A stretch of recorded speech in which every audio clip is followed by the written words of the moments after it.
الحمد لله الذي خلق الإنسان وزينه بصفة الخلوص والإحسان والصلاة والسلام على محمد صلى الله عليه وسلم صاحب الشريعة والقرآن. أما بعد، قال الله تعالى: أعوذ بالله من الشيطان الرجيم، بسم الله الرحمن الرحيم. وما أمروا إلا ليعبدوا الله مخلصين له الدين حنفاء ويقيموا الصلاة ويؤتوا الزكاة وذلك دين القيم. سورۃ البینہ آیت نمبر 5. صدر محترم اور میرے سامنے بیٹھے اساتذہ اکرام اور عزیز ساتھی، میں نے ابھی آپ حضرات کے سامنے قرآن مجید کی ایک آیت تلاوت کی ہے. آئیے ہم سمجھتے ہیں اللہ تعالیٰ اس آیت کے ذریعے ہمیں کیا پیغام دینا چاہتے ہیں.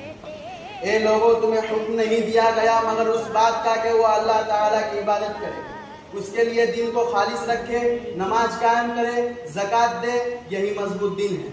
انسان کو اس دنیا آب و گل میں بھیجا گیا. انسان ظالم تھا تو عادل بھی تھا، انسان ظاہر تھا تو عالم بھی تھا. انسان کی تخلیق کچھ عجیب ڈھنگ سے ہوئی. خالق کائنات نے اس میں وہ نہ وہ خصلتیں رکھ دی.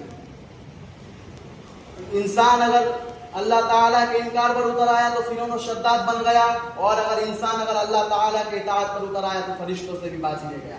میرے عزیز ساتھیوں، آپ اگر اپنے ماحول پر نظر ڈالیں گے تو قدم قدم پر خالق کائنات کی عجوبہ کاریاں چیزیں آپ کو تعجب میں ڈال دیں گی.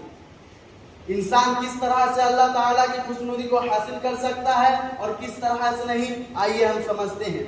قرآن مجید میں اس سلسلے میں بہت کچھ کہا گیا ہے، لیکن اگر اس کا خلاصہ چند الفاظ میں کیا جائے تو کہا جا سکتا ہے: انسان اگر اللہ تعالیٰ کے احکام پر دل سے عمل کرتا ہے تو وہ رضا الہی کا مستحق ہے، اور اگر نہیں کرتا یا کرتا ہے لیکن دل سے نہیں کرتا بلکہ دکھاوے کے لیے کرتا ہے تو اسے اللہ تعالیٰ کی خوشنودی حاصل نہیں ہو سکتی. میرے عزیز ساتھیوں، آپ یوں سمجھیے، اگر دال میں نمک نہ ہو تو وہ دال بیکار ہو جاتی ہے، چاہے اس دال کو کتنے بھی اچھی طرح سے کیوں نہ پکایا جائے. اسی طرح انسان کا عمل بھی ہے. انسان کتنی بھی اچھی عمل کیوں نہ کر لے، اگر اس کے دل میں اخلاص نہ ہو، اگر وہ رضا الہی کا نیت سے اگر کوئی عمل نہ کرے تو اس کا وہ تمام عمل بیکار ہو جاتا ہے، تمام عمل ضائع ہو جاتا ہے. اگر انسان لاکھوں رکعت نماز پڑھے، اگر کوئی انسان لاکھوں رکعت نماز پڑھے، حج کرے، عمرہ کرے، زکوٰۃ دے، اور اگر اس کے دل میں اخلاص نہ ہو، اگر وہ رضا الہی کا نیت سے